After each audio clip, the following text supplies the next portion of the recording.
पहला प्रश्न है, प्राकृतिक प्रतिरक्षा व उपार्जित प्रतिरक्षा प्रणाली में अंतर बताते हुए प्राकृतिक प्रतिरक्षा का उल्लेख कीजिए।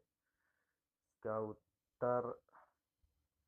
उत्तर है, प्राकृतिक प्रतिरक्षा जन्म से अपने माता पिता द्वारा विरासत में मिलती है। उपार्जित प्रतिरक्षा, यह प्रतिरक्षा व्यक्ति के जन्म काल के दौरान विकसित होती है और इसलिए उपार्जित या कृत्रिम प्रतिरक्षा कहलाते हैं।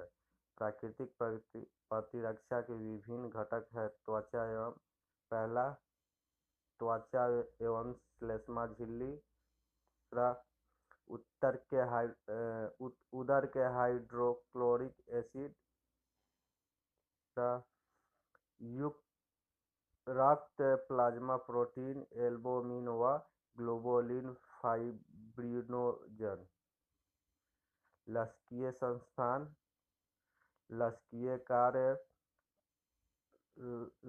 लसिका पर्व, प्लीहा, थाइमस ग्रंथि, टॉन्सिल।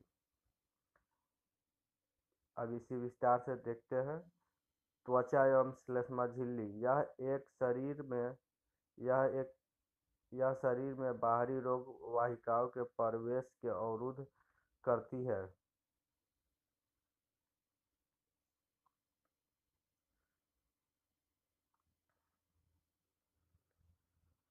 रक्त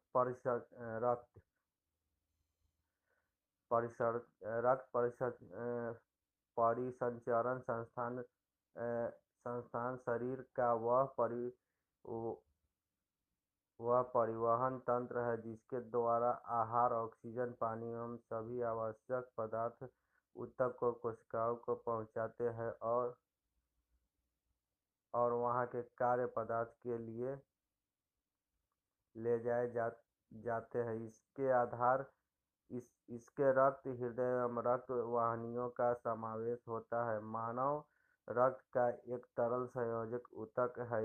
यह एक ऐसा जैविक द्रव है जिस पर प्राणियों जिस यह एक ऐसा तरल संयोजक ऊतक है यह एक ऐसा जैविक द्रव है जिस पर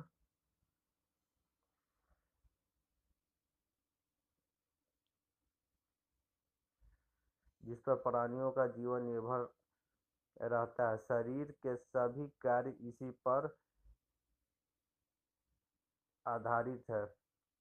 ग्लूटामिन, यह प्लाज्मा प्रोटीन का लगभग 36% भाग होता है। श्वेत रक्त कोशिकाएं, न्यूट्रोफिल्स एवं मोनोसाइट्स वर्ग की श्वेत रक्त कोशिकाओं बैक्टीरिया के आक्रमण से शरीर को रक्षा करती है। लसिकीय संस्थान,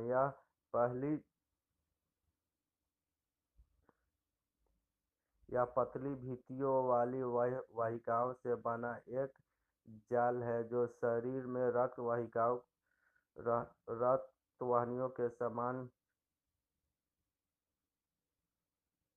सर्वत्र फैला रहता है।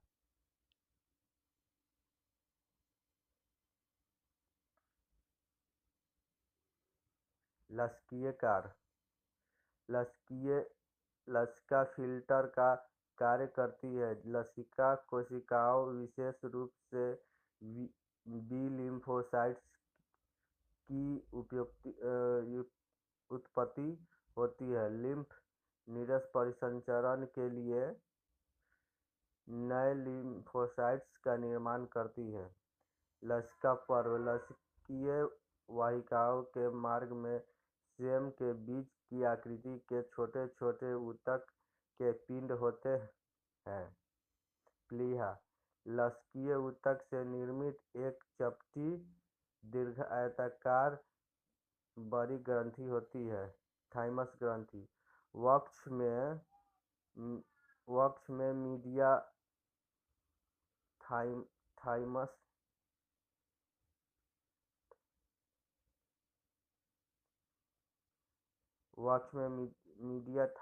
स्टाइमन के ऊपरी भाग में स्टर्नम के पीछे स्थित चपटे लसिकीय ऊतक में निर्मित गुलाबी भूरे रंग की एक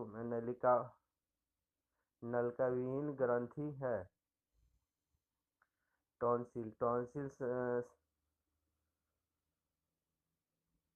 टॉन्सिल सयाजी ऊतक के एक कैप्सूल में बंद लसकीय ऊतक के पिंड होते हैं।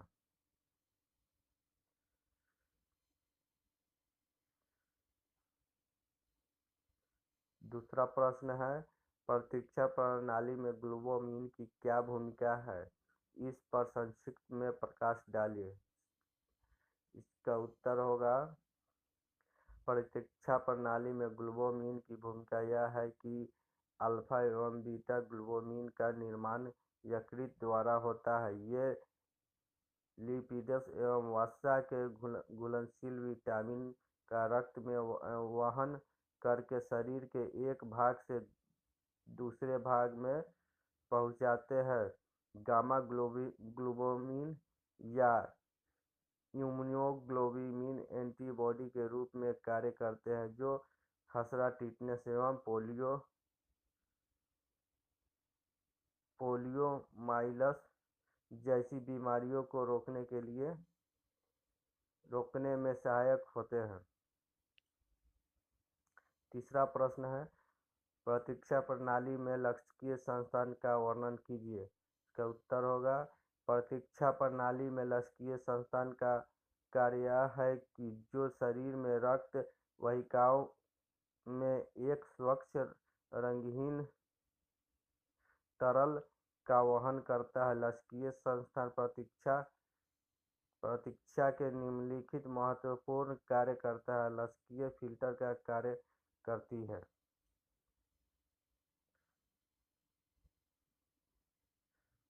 चौथा प्रश्न है, प्लीहा के मुख्य कार्यों के बारे में लिखिए। इसका उत्तर होगा, प्लीहा के मुख्य कार्य रक्त को छानना तथा भक्षक कोशिकाओं को लिम्फोसाइट्स और मोनोसाइट्स का निर्माण करना है। प्लीहा में विद्यमान प्रचुर संख्या में भक्षक कोशिकाएं रक्त में क्षय प्राप्त या मृत लाल कोशिकाओं एवं प्लेटलेट्स, सूक्ष्म जीवाणुओं तथा अन्य कोशिकीय कचरे को हटाने में सहायता करती है। प्लीहा के रक्त में विद्यमान एंटीजेंस लिम्फोसाइट्स को क्रियाशील बनाकर कोशिकाओं के विकसित होते हैं तथा एंटीबॉडीज का निर्माण करती हैं।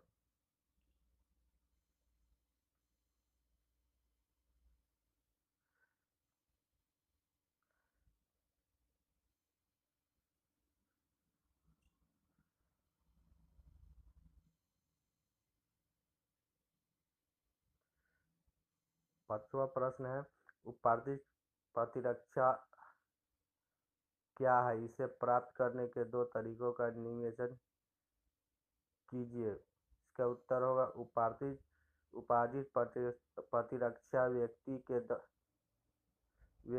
के दौरान विकसित होती है और इसलिए इसे उपार्जित या कृत्रिम प्रतिरक्षा कहते हैं। यह प्रतिजनों के प्रयुक्त में प्रतिपिंडों को उत्पन्न करने के सामान्य सिद्धांत पर कार्य करती है। कोई रोगवाहक या सूक्ष्म जीवाणु जिसके विरुद्ध प्रतिपिंड उत्पन्न किया गया हो, उसे प्रतिजनन कहते हैं। प्रतिपिंड प्रोटीन अणु है जिनका उत्पादन शरीर के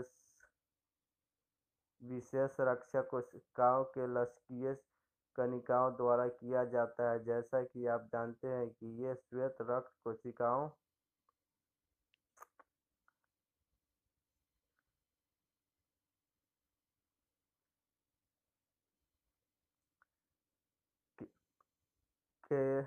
के ही प्रकार के उसे दो तरीकों से प्राप्त किया जाता है। प्रतिरक्षा के माध्यम से टीकाकरण द्वारा पहला है अरक्षिता के माध्यम से एक रोगी के किसी पिछले संक्रमण या असुरक्षितता के कारण उस रोगी के प्रति उत्पन्न हो जाती है। यह प्रतिरक्षण प्राप्त करने का प्राकृतिक विधि है। उदाहरण के लिए, यदि व्यक्ति को गलसुआ या खसरा हो जाता है तो उसे इस रोग से जीवन भर की प्रतिरक्षा प्राप्त हो जाती है। दूसरा है टीकाकरण द्वारा टीके टीके निष्क्रिय या कमजोर रोगजनक या उनके उत्पादन है जो प्रतिजनन या बाहरी एजेंट के रूप में कार्य करते हैं। जब शरीर में टीका लगाया जाता है तो यह वह विशेष रोगजनक के विरुद्ध प्रतिरक्षा प्रणाली को सक्रिय कर देता है। यदि रोगजनक भविष्य में वास्तव में संक्रमित करता है तो प्रतिरक्षा प्रणाली उसे संक्रमण के प्रति सुरक्षा पहले से विद्यमान हो। टीकों द्वारा उपलब्ध कराई जाने वाली सुरक्षा की अवधि विभिन्न टीकों के मामले में भिन्न होती है। टीकाकरण द्वारा उपलब्ध कराई गई प्रतिरक्षा को पुनः स्थापित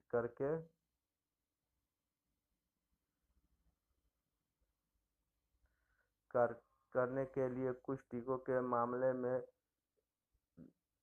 बूस्टर खुराक दी जाती है। उदाहरण के लिए, डिप्थीरिया, कुकुर खांसी तथा टिटनेस जैसे रोगों के मामले में संक्रमणों को प्रतिरक्षा के लिए बूस्टर खुराक की आवश्यकता होती है।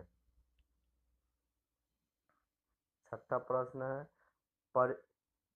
पर्यावरणीय स्वच्छता के कुछ महत्वपूर्ण कारकों का विस्तार से उल्लेख करें। उसका उत्तर होगा, पर्यावरणीय स्वच्छता शरीर विज्ञान की एक सहायक शाखा है जो बताती है कि हमारा शरीर पर्यावरण तथा इसके प्रदूषण के लिए किस प्रकार प्रतिक्रिया करता है। हम माइक्रोब तथा रोगी व्यक्तियों के बीच रहते हैं। उदाहरण के लिए, यदि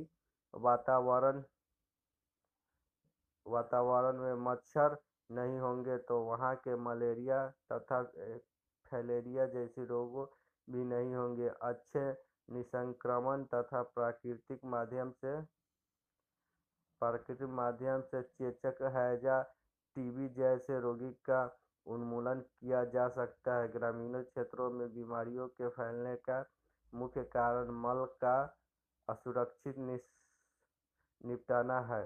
बहुत सारी बीमारियां उन्हीं कीटाणुओं द्वारा फैलती है जो मल में पाए जाते हैं। ये कीटाणु पानी में भोजन पकाने के स्थान पर फैल जाते हैं।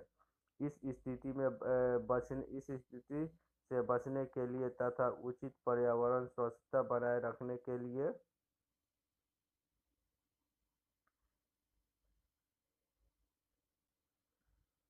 निम्नलिखित बातों पर याद रखने तथा उनका अनुसरण किए जाने की आवश्यकता होती है। जैसे, पहला है, व्यापक स्तर पर शौचालय के निर्माण व उपयोग किया जाना चाहिए। यदि ऐसा संभव नहीं है तो लोगों को मलोत्सर्जन के लिए ऐसे स्थानों पर जाना चाहिए जो इसके लिए निर्धारित हो तथा आवासों, मार्गों, खेल के मैदानों तथा पानी के स्रोतों से दूर हो। तीसरा है, मलोत्सर्जन के पश्चात मल को किसी स्थान पर मिट्टी से दबा देना चाहिए। चौथा है, शिशुओं और बच्चों के मल में भी उतने ही हानिकारक कीटाणु होते हैं, अतः उनके मल को भी तत्काल साफ किया जाना चाहिए। पांचवा, शौचालयों के नियमित रूप से धोया जाना चाहिए तथा उन्हें ढककर तथा साफ रखा जाना चाहिए। छठा, जानवरों के मल को भी घरों तथा पानी के स्रोतों से दूर रखना चाहिए। सातवां, पशुओं के मल या गोबर को गैस संयंत्र में प्रयोग किया जाना चाहिए या खाद के गड्ढे में एकत्र किया जाना चाहिए या ईंधन के रूप के लिए इसके पहले बनाए जाने चाहिए। मलोत्सर्जन के पश्चात तथा बच्चे के मलोत्सर्जन के पश्चात उनको साफ करने पर हाथों को साबुन से धोया जाना चाहिए। 9वां है, गाँवों में यदि साबुन उपलब्ध नहीं होता है तो कुछ लोग मिट्टी या कीचड़ को हाथ में रगड़कर पानी से हाथ साफ कर लेते हैं। इस उद्देश्य की पूर्ति नहीं होती है क्योंकि कीचड़ या मिट्टी में भी बहुत से कीटाणु होते हैं। 10वां है, हाथ धोने के लिए सदैव साबुन व साफ पानी का प्रयोग करें। 11वां, बच्चे अपने हाथों को प्रायः मुंह के भीतर डालते रहते हैं, इसलिए बच्चे के हाथों को बार बार धोना जरूरी है, विशेष रूप से भोजन करने से पूर्व। 12 है, जब भी बच्चा अपने चेहरे को गंदा करता है तो वह हर बार उसके चेहरे को धोना चाहिए। इससे मक्खियों को बच्चे से दूर रखने तथा आँखों व त्वचा के संक्रमण के बचाव में सहायता मिलती है।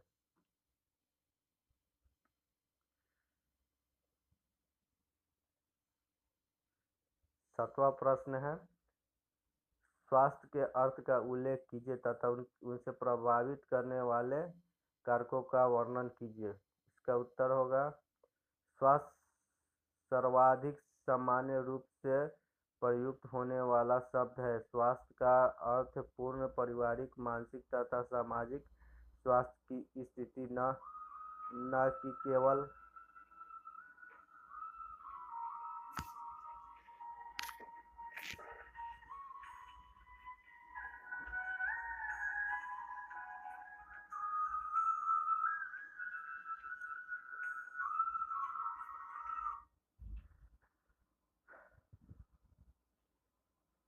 होने वाला शब्द है।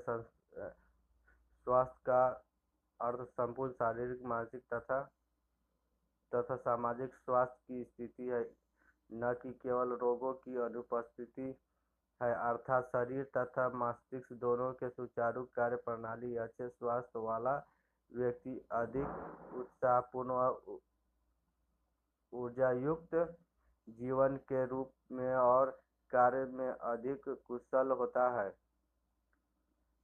क्या अब आप अच्छे स्वास्थ्य के संकेत की सूची बनाना चाहते हैं? इसके अतिरिक्त क्या आप अच्छे स्वास्थ्य के संकेत की सूची बनाना चाहते हैं? स्वास्थ्य को प्रभावित करने वाले निम्नलिखित कारक होते हैं। पहला है व्यक्तिगत स्वच्छता, दूसरा व्यायाम, तीसरा विश्राम व नींद, चौथा स्थिति, पांचवा घर का स्वच्छ वातावरण, छठा हमारी भोजन की आदतें, सातवां वातावरण व कपड़े, 8वां है खेलते समय व घर में सुरक्षा के उपाय, 9वां है धूम्रपान, शराब व